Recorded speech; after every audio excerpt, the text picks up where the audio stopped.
We are trying to put the final framework in this, but maybe there's a possibility as the coming the March 16 the account disclosure, we should be able to put the framework in place. Now, to apply a 525 to the Ratnagiri Urf Dabhol plant, which is already 20 years old, looks a little strange. Will you allow it? Or for that matter, will you allow it in Bhushan, which is, clearly not a concessionaire kind of problem. It's a kind of wrong costing problem, perhaps. No, see, these are two very different kind of things. Yes. One is, of course, as you said, it has been a project of very long time, and there had been concession-related issues in this. So ultimately, as I said, we need to see the final framework when it comes. It is still a work in progress. There had been discussion about hiving up the two things, yes, which can be very independent.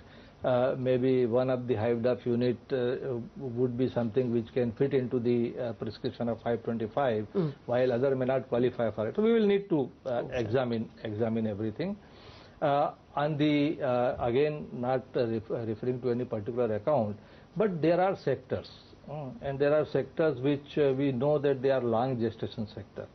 Now, for whatever reasons, if long gestation sectors were tried to be squeezed into a short repayment period with over-optimistic projection of the global economy or global demand, then obviously those are the kind of assumption we would be prepared to give one option of course correction. Okay.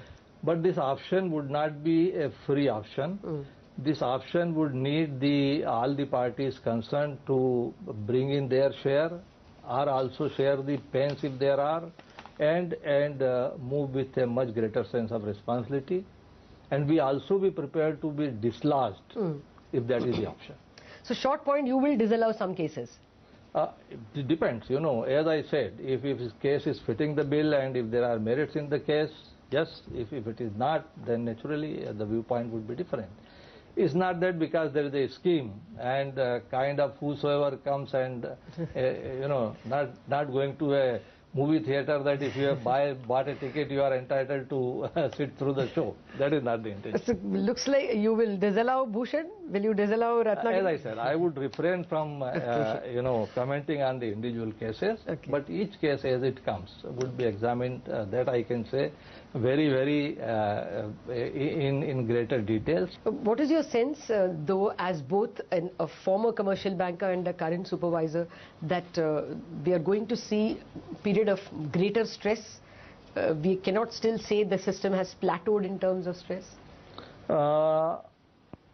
General sense, and what the banking community is also expressing confidence looking at their individual portfolio, that it looks like that, okay, at least there would be similar kind of level, if not reduced level, but incremental level may not be there. But I would say this all things would be deeply related to two major factors. And one is, of course, the global events. We can't say that we are completely insulated. I mean to say, with the kind of, and a governor also I think mentioned the other day, that if we pick up how much we import and how much we export as a percentage of GDP, put together it works out almost 50% of GDP. And that being the case, you can't say that we are not somewhere related to the global system. Okay, you can catch that entire conversation on Indianomics through the week only on CNBC TV 18. And with that, we have to wrap up this edition of Bazaar. The markets at the index level are showing a little bit of downtick, but the mid-caps are somewhat in the green. Advanced declines is a good picture. 8 stocks in the green for 5 in the red. So you're going to find nuggets of trading ideas coming for you on Traders Only in a minute.